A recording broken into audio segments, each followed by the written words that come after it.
محبت کس کی؟ اہل البیت، اہل بیت کی محبت کو آپ کیا کر لو؟ سارے بولیے لازم کر لو. یہ زبان نبوت کے الفاظ ہیں. اور قرآن کے الفاظ کیا ہے؟ لا اسالکم علیہ اجرا الا المودۃ فی القربى. مانگتے کچھ نہیں ہے لیکن ایک بات ضرور آپ سے کہنی، کیا؟ کہ میرے محبوب کے گھر والوں کی محبت تمہارے دامن میں آ جائے. سرکار نے کیا فرمایا کہ آپ نے پر لازم کر لو اہل بیت کی محبت کو. اتنی بات کرنے کے بعد اب اگلا جملہ بڑا سننے والا ہے. فَإِنَّهُ، پس بے شک، روح کی زمین اشارہ کر رہی ہے اہل بیت کی محبت کی طرف.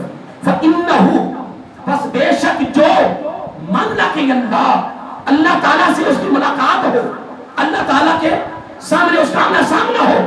کس صورت میں، کس حال میں؟ وَهُوَ يَوَدُّنَا، کہ اس کے دامن میں محبت اہل بیت ہو. نہیں بات سمجھے؟ فَإِنَّهُ مَن لَقِيَ اللَّهَ وَهُوَ يَوَدُّنَا، یعنی وہ محبت پر زندہ رہا، محبت پر ہی مرا، پھر محبت میں ہی اٹھا. پھر فرمایا من لقی اللہ، پھر اللہ سے ملاقات ہوئی.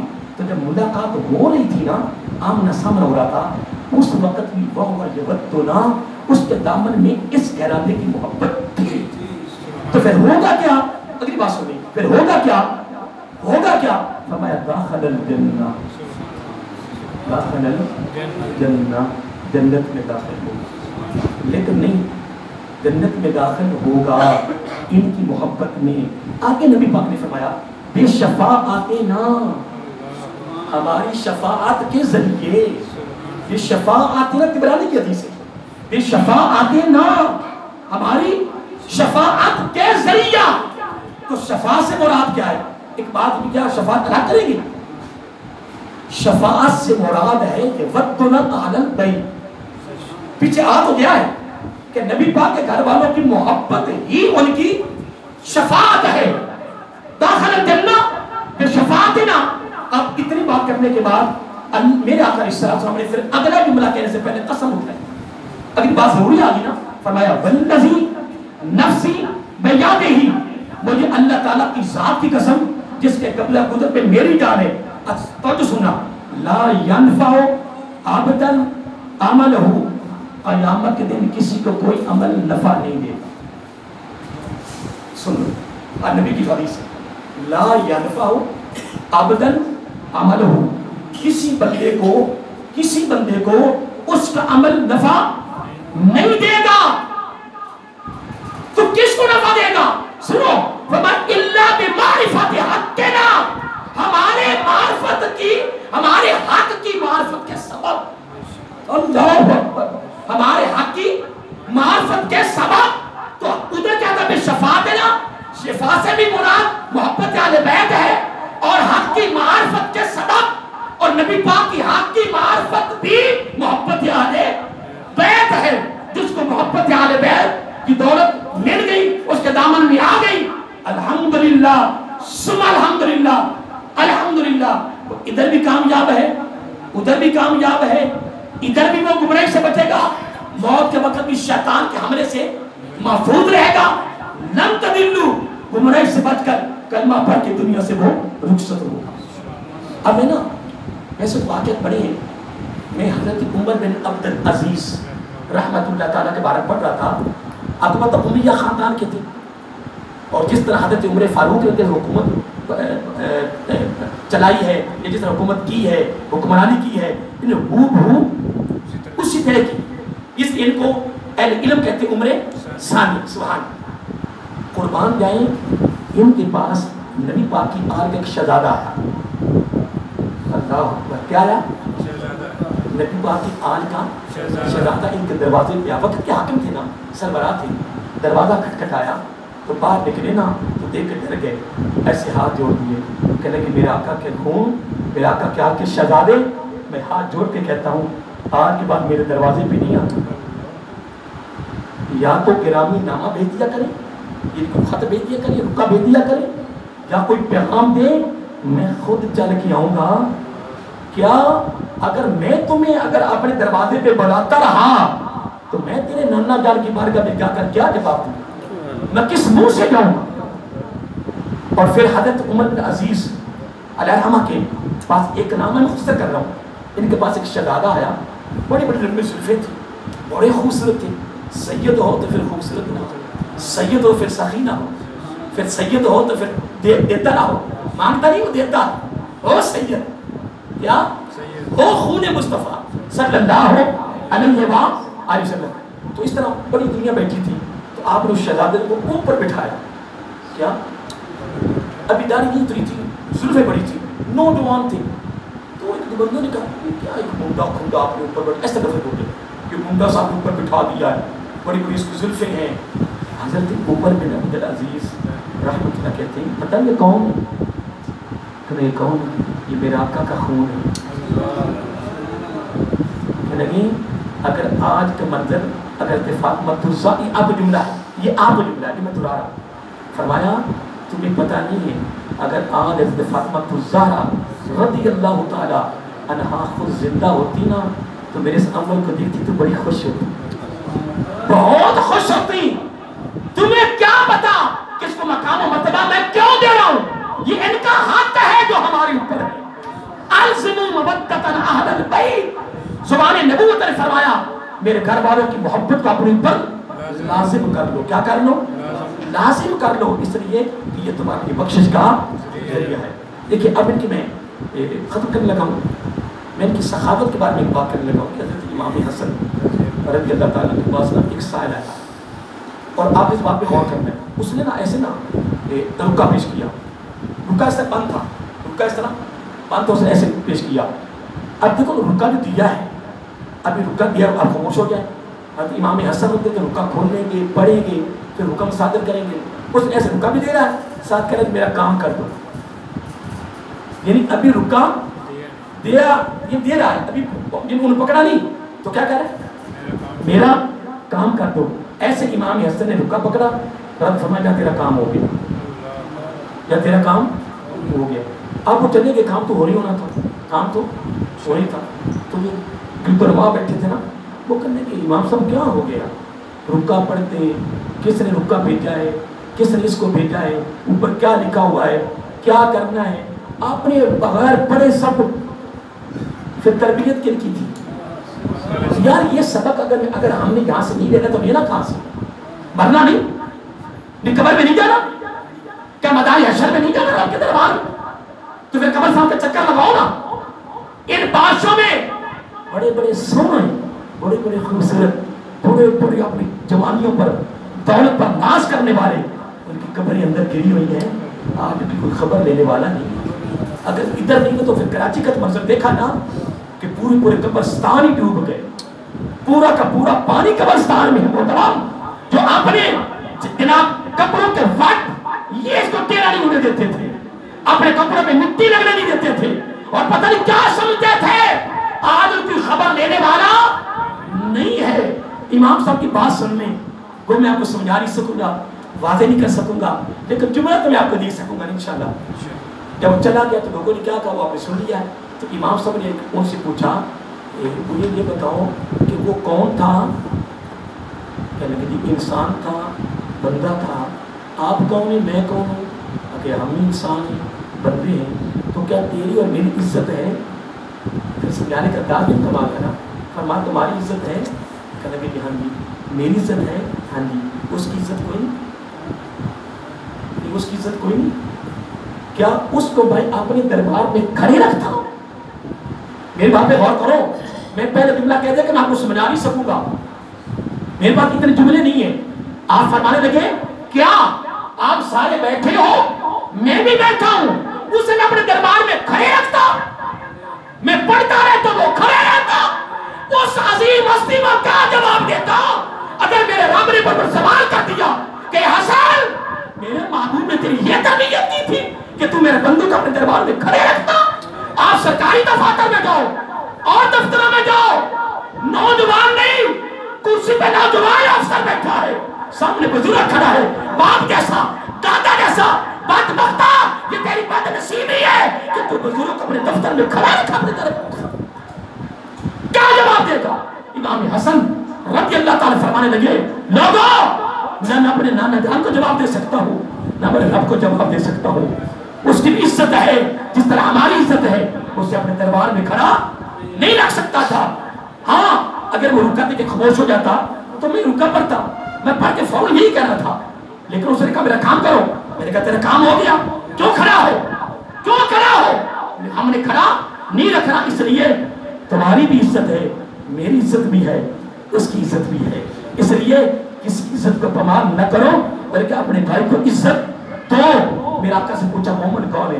تو میں مومن وہ ہے جو اپنے بھائی کو عزت دیتا ہے.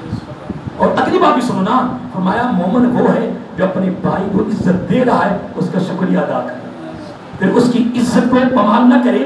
جو عزت دے رہا ہے پھر وہ شکریہ ادا کرے, اس عزت کو سنبھالے, پھر وہ آگے یہاں سے سبق سیکھے, وہ آگے اپنے دوستوں کو, بھائیوں کو, دوسروں کو عزت دے, یہ سیکھ لے. آقا علیہ الصلوۃ والسلام نے فرمایا وہ قوم کبھی پاکیزہ نہیں ہو سکتی جس قوم میں غریبوں کو بغیر مشکل کے حق نہ ہو. میں جملہ نہیں سمجھا سکوں گا, جملہ میں نے آپ کو بتا دیا ہے. آقا علیہ الصلوۃ والسلام کی حدیث میں آتا ہے وہ قوم کبھی پاکیزہ نہیں ہو سکتی, وہ کبھی پاک نہیں ہو سکتی, وہ کبھی کامیاب نہیں ہو سکتی. کون؟ کہ جس قوم میں غریبوں کو بغیر دشواری کے, بغیر مشکل کے حق نہ ملے. تو پھر جہاں خدا کی قسم حق بغیر مشکل کے ملتا ہے وہاں رب کی غیبی مدد بھی شامل ہو جاتی ہے. وہ میں پڑھ رہا تھا, حضرت جنید بغدادی رحمۃ اللہ تعالیٰ کے بارے میں جملہ بڑا سننے والا ہے. انہوں نے کہا کہ میں نے تو ایک عورت سے توحید سیکھی ہے. حضرت جنید بغدادی کہتے ہیں میں نے ایک عورت سے, یعنی مجھے ایک عورت توحید سکھا دی. خود توحیدی تھے جنید بغدادی, اتنے اللہ کے ولی رحمۃ اللہ علیہ, کتنے بعد میں سب نے سنا ماشاء اللہ کا نام پڑھا بھی ہے, اور یہ آل بیت کی وجہ سے تو ولی بنا. یہ بڑا طویل واقعہ ہے, ایسے واقعہ تو سینکڑوں ہیں, لیکن سر میرا زیادہ ذوق قرآن سنت کا, یہ تو ایک دو باتیں ویسی صحیح میں نے کی ہیں, لیکن جو قرآن سنت میں نے چھوڑے پھر آگے تو نہیں ہو سکتا. تو میں ایک بات کر رہا تھا کہ یہ فرماتی ہیں کہ مجھے ایک عورت سے توحید ملی ہے, یا ایک عورت سے میں نے توحید سیکھی ہے. لوگوں نے کہا کیسے؟ کہنے کہ ایک عورت میرے پاس آئی, پردے میں تھی, مسئلہ پوچھنے آئی. کیا مسئلہ پوچھنے آئی میرے پاس آئی, کہنے کہ جنید بغدادی ہے, جنید ایک مسئلہ پوچھنے آئی ہوں.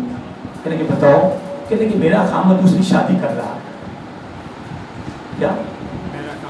تو آپ لکھ کر دو فتویٰ دو کہ وہ دوسری شادی نہ کرے.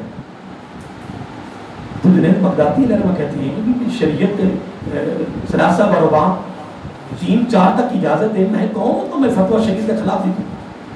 کہنے کہ لے کر دیں. میں نے کہا اے پردہ عورت میں کیسے لکھ کے دوں؟ قرآن کی نفی ہو جائے گی, قرآن کی نفی ہو جائے گی. اللہ تعالیٰ قرآن کی سورۃ النساء میں ہمارا ثلاثہ و رباع 3 اور 4 تک اجازت ہے, 3 اور 4 تک اجازت ہے, تو میں فتویٰ کیسے لکھوں؟ قربان جائیں, کمال جملہ سننے والا ہے. کہنے کی عورت کہتی ہے اگر درمیان میں شریعت آڑ نہ ہوتی, اگر درمیان میں شریعت آڑ نہ ہوتی تو میں اپنے چہرے سے کپڑا ہٹا دیتی, اور میرا اتنا حسن ہے کہ تم فتویٰ لکھنے پہ مجبور ہو جاتی. اتنی خوبصورت عورت جس کی ہو تو وہ پھر کوئی اور نکاح کرے؟ کہنے کی میں برداشت نہیں کرتی. جملے پہ غور کرنا, اب نتیجہ نہیں کر رہا ہے. کہنے کی میں برداشت نہیں کرتی کہ میں خود اتنی خوبصورت ہوں اور مجھے خوبصورت کو چھوڑ کر پھر وہ دوسری اور شادی کرے. اتنی حسن والی بیوی کو چھوڑ کر میں برداشت نہیں کرتی. اگر آپ اپنی بچے سے ہٹا, اتنا کہہ کے چلی گئی. حضرت جنید بغدادی لرما کہتے ہیں مجھے توحید آ گئی. کیا؟ مجھے توحید کا سبق مل گیا. میں نے کہا مولا اے مالک, ایک عورت جس کو تو نے حسن دیا ہے, اس کو اپنے حسن پہ اتنا ناز ہے کہ وہ کہہ رہی ہے کہ میں اتنی خوبصورت ہوں کہ مجھے چھوڑ کر وہ کوئی اور نکاح کرے. میں بہت خوبصورت ہوں, میں برداشت نہیں کرتی. اے باری تعالیٰ تو کتنا خوبصورت ہوگا, تو کتنی حسن والا ہوگا. ایک عورت کتنی کائنات کی مخلوق میں سے صرف ایک عورت پتہ نہیں کس کس کو کتنا کتنا حسن دیا ہوگا. اس سے بھی زیادہ, اس سے بھی زیادہ یہ حسن ایک عورت برداشت نہیں کر رہی, کسی اور کو تو بات تعالیٰ تو کتنا خوبصورت ہے، تو کتنے حسن والا ہے، تو پھر تو اپنی مقابلے میں کس کو برداشت کرے گا؟ آیا کہ لگے مجھے، بولیے مجھے توحید آ گئی، توحید کا سبق مل گیا اور میں نے اس وقت سجدہ کیا ہے باری تعالیٰ، میں تیرے مقابلے میں کسی کو نہیں لا سکتا، تو بڑا اعلیٰ ہے، تو بڑا عظیم ہے، تو بڑا کمال ہے۔ حضرت محترم، میں آخری جملہ ویسے تو ختم کر دیا، آخری جملہ امام حسن حضرت اللہ تعالیٰ کی صحابت پر کرتا ہوں، آپ سے اجازت چاہتا ہوں۔ آپ کی بات کا مسائل آیا، اس کو صرف 100 دینار کی ضرورت تھی، کتنی؟ 100 دینار کی ضرورت تھی، آپ نے 4000 اٹھا کے دی۔ سائل کہتے ہیں کہ مجھے 100 کی ضرورت ہے، آپ نے سائل دے دیے، تو لوگ بھی کہنے جو ساتھ بیٹھے تھے نا، کہنے کہ امام صاحب کیا ہو گیا، اس کو 100 کی ضرورت ہے، آپ نے ساری ٹوٹل اندر کیا ہے نا جتنی تھی ساری دے دی، ایک بھی دینار نہیں رکھا یا ایک بھی درہم نہیں رکھا، ساری رقم دے دی۔ اس نے بھی کہا کہ ضرورت تھوڑی ہے، ساتھیوں نے کیا کہا کہ اس کو ضرورت تھوڑی، ساری رقم ہی دے دی ہے۔ تو سائز ان سے تو مخاطب نہ ہوئے، سائز سے مخاطب ہوئے، فرمایا ابھی تو میرے پاس تھے ہی اتنے، اللہ ابھی تو میرے پاس تھے ہی اتنے، تو اس کہتا ہے کہ مجھے ضرورت 100 کی تو میں آپ نے سارے دے دیے، ابھی تو میرے پاس تھے ہی اتنے تو میں نے دے دیے، تھوڑے تھے میرے، اتنے تھے۔ کبھی پھر چکر لگانا، پھر بتاؤں گا کہ نبی کی گود میں پڑھنے والے کی سخاوت کیا ہے، نبی کے نواسے کی سخاوت اور عطا کیا ہے۔ خدا کی قسم اگر رب نے اس خاندان کی محبت مانگی ہے نا، اس خاندان کی سخاوت بھی کمال ہے، عطا بھی کمال ہے، شفقت بھی کمال ہے، تبلیغ بھی کمال ہے، ان کی اسرائی تربیتی روحانی تعلیمی فکری ان کی پہلو ان کی تعلیم وہ بھی امت کے لیے کمال دولت ہے، کمال۔ یہ وہی ہستیاں ہے جن کی محبت رب نے مانگی ہے، ان کی کوئی ادا نبی کی ادا سے ہٹ کرنا تھی۔ ابھی آج میں جمعہ کی مسجد سے میں بیان پر نکل رہے تھے تو میں ان کو کہہ رہا تھا، میں نے کہا آپ کا اس کی بیٹی شہزادی کو جو رب نے خطاب دیا نا اپنی طرف سے تحفہ دیا ہے، فاطمہ تو سیدۃ النساء اہل الجنہ، یہ تحفہ نبی پاک نے نہیں دیا، یہ رب نے دیا۔ کیوں دیا ہے؟ کیوں دیا ہے یہ بھی سن لو، کیوں دیا ہے؟ اس لیے کہ محبوب صلی اللہ علیہ وسلم تیری بیٹی پر میں راضی ہو گیا ہوں۔ کیوں؟ کہ تیری بیٹی نے تیری ایک ایک ادا کو بنایا۔ حضرت عائشہ صدیقہ رضی اللہ فرماتی ہیں ہم اس طرح 3-4 نبی کی بیویاں بیٹھی ہوئی تھیں تو دور سے نا شہزادی آ رہی تھی، کافی دور سے آ رہی تھی، ہم اپنی باتوں کو چھوڑ ادھر دیکھا تو ہم آپس میں کہنے لگی ایسے لگتا ہے جس طرح نبی پاک تو نہیں آ رہے، یعنی آقا کی بیٹی کی چال بھی نبی جیسی تھی، باپ جیسی تھی۔ خدا کی قسم وہ ایسے نہیں تھے، انہوں نے اپنے نانا جان، اپنے ابا جان، اپنے سرورہ کی ایک ادا کو اپنا کر قوم کا سبق دیا ہے، سخاوت میں بھی، اتباع میں بھی، زہد و تقوی میں بھی، جہاد میں بھی، خدمت میں بھی، خیر خواہی میں بھی، عیادت میں بھی، بیمار پرسی میں بھی، کوئی شعبہ کوئی شغل دیکھ لے آپ کو وہاں آقا کے گھر والوں کی ادائیں نظر آئیں۔ اس لیے محترم میں وقت بھی آپ کافی لیا ہے، کچھ دے بھی نہیں سکا، اللہ تعالیٰ گھر والوں کی آج کی اس محفل کو قبول فرمائے۔